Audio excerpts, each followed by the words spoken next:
Assalamualaikum warahmatullahi wabarakatuh. Anak-anakku yang soleh-solehah, berjumpa lagi dengan mata pelajaran pendidikan agama Islam dan budi pekerti.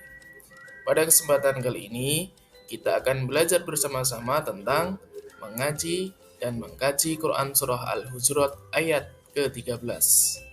Sebelum dimulai, marilah kita membaca doa belajar terlebih dahulu. أعوذ بالله من الشيطان الرجيم بسم الله الرحمن الرحيم ربي زدني علما وارزقني فهما آمين. Anak-anak yang soleh-solehah, hari ini kita akan belajar tentang surat Al-Hujurat ayat 13. Yang akan kita bahas pada kesempatan kali ini yaitu 1. Membaca Quran Surat Al-Hujurat ayat 13. 2. Memahami isi pokok Quran Surat Al-Hujurat ayat 13. Yang ketiga, menulis Quran Surat Al-Hujurat ayat 13. Dan yang keempat, menghafal Quran Surat Al-Hujurat ayat 13. Baiklah anak-anak, kita ke pokok bahasan yang pertama, yaitu membaca dan mengartikan Quran Surat Al-Hujurat ayat ke-13. Baiklah, Pak Guru baca terlebih dahulu, anak-anak simak dan dengarkan huruf apa saja yang dibaca panjang, dibaca pendek, atau yang lain sebagainya. Pak Lingga mulai. أعوذ بالله من الشيطان الرجيم بسم الله الرحمن الرحيم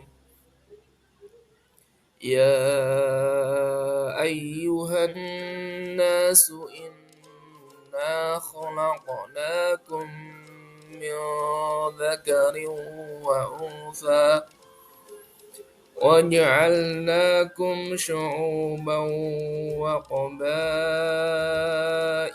لتعارفوا إن أكرمكم عند الله أتقاكم إن الله عليم خبير. Baiklah anak-anak, begitu cara membaca Quran Surat Al-Hujurat ayat 13. Kita akan bahas tentang bacaan-bacaan apa saja yang terdapat dalam ayat 13 Quran Surah Al-Hujurat.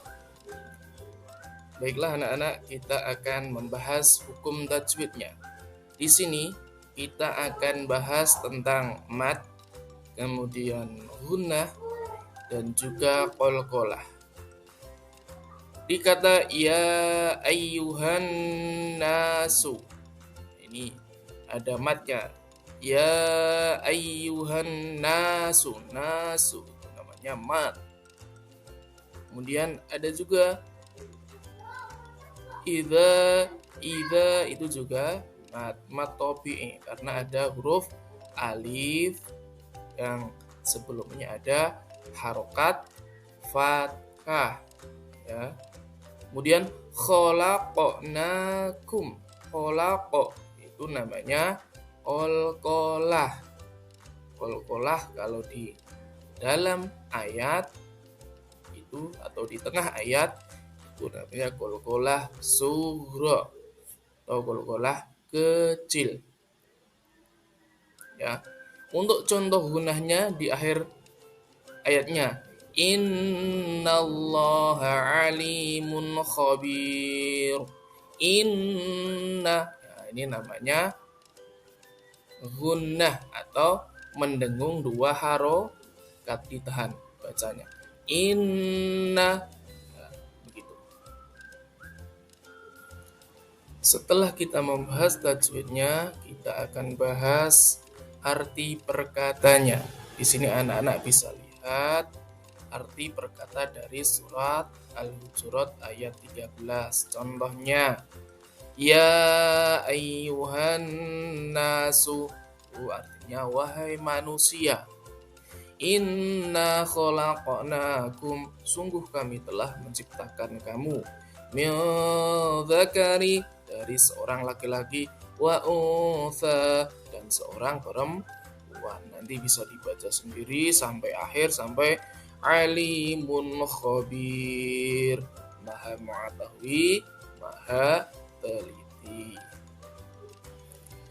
Kemudian anak-anak, kita akan tahu bagaimana terjemahan dari Quran surat Al-Hujurat ayat 13. Terjemahannya atau arti keseluruhannya yaitu, wahai manusia, sungguh kami telah menciptakan kamu dari seorang laki-laki dan seorang perempuan. Kemudian kami jadikan kamu berbangsa-bangsa dan bersuku-suku agar kamu saling mengenal. Sesungguhnya yang paling mulia di antara kamu di sisi Allah ialah orang-orang yang paling bertakwa. Sungguh Allah Maha Mengetahui, Maha Teliti. Baiklah anak-anak, kita menginjak ke pokok bahasan yang kedua, yaitu pesan pokok Quran surat Al-Hujurat ayat 13. Pesan pokoknya apa saja? Yang pertama yaitu perbedaan yang terjadi pada manusia adalah ketetapan Allah Subhanahu wa taala. Pastinya Allah menciptakan manusia dalam keadaan berbeda itu adalah semua adalah rencana dan takdir Allah Subhanahu wa taala. Yang kedua, Allah menciptakan manusia dengan jenis kelamin yang berbeda, suku yang berbeda, dan bangsa yang berbeda. Pastinya anak-anak sudah tahu bahwa manusia itu diciptakan dua jenis saja, yaitu jenis kelamin laki-laki dan satunya jenis kelamin perempuan. Baik suku-sukunya pun berbeda.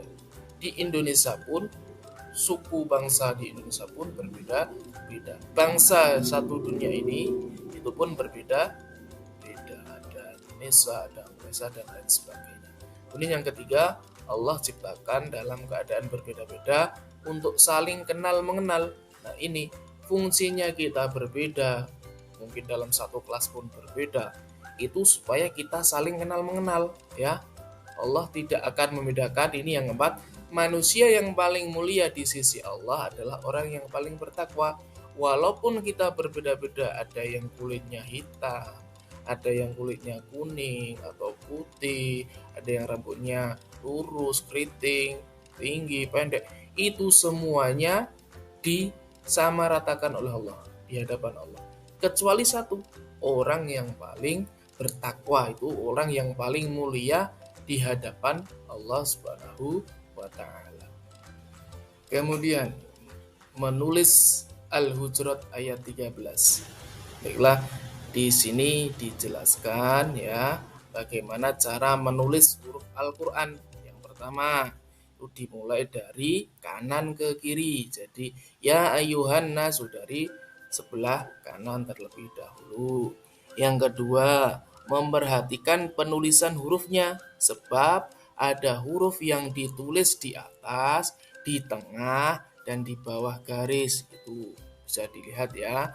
Ini inna akramakum indallahi atqakum. Bukan ada yang di atas, ada yang di tengah, ada yang di bawah garis. Kemudian yang ketiga, memperhatikan penulisan titik, digi, dan harokat yang benar diperhatikan. Innallaha, i berarti ada kasroh, inna nunnya titik satu bukan titik dua, kayak gitu ya. Itu caranya menulis Al-Hujurat disesuaikan dengan kaidah-kaidah yang sudah Pak Guru terangkan tadi. Anak bisa kembangkan atau praktekkan di rumah masing-masing. Untuk pokok bahasan yang terakhir, yaitu menghafal Quran surat Al-Hujurat ayat 13. Nah, bagaimana supaya cepat hafal? Itu dengan metode apa? Talaki atau diulang-ulang. Contoh, ya ayyuhan nasu inna khalaqnakum min dzakarin wa untha. Itu dibaca dulu 10 sampai 20 kali sampai hafal.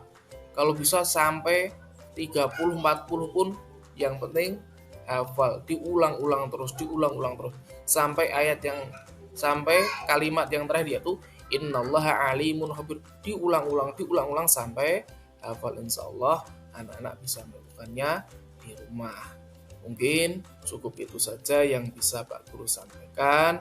Ada kurangnya mohon dimaafkan.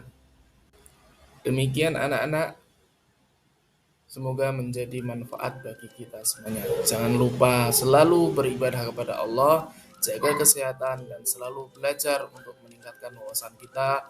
Thalabul ilmi fardhatun ala kulli muslimin wal muslimat. Terima kasih atas perhatiannya. Assalamualaikum warahmatullahi wabarakatuh.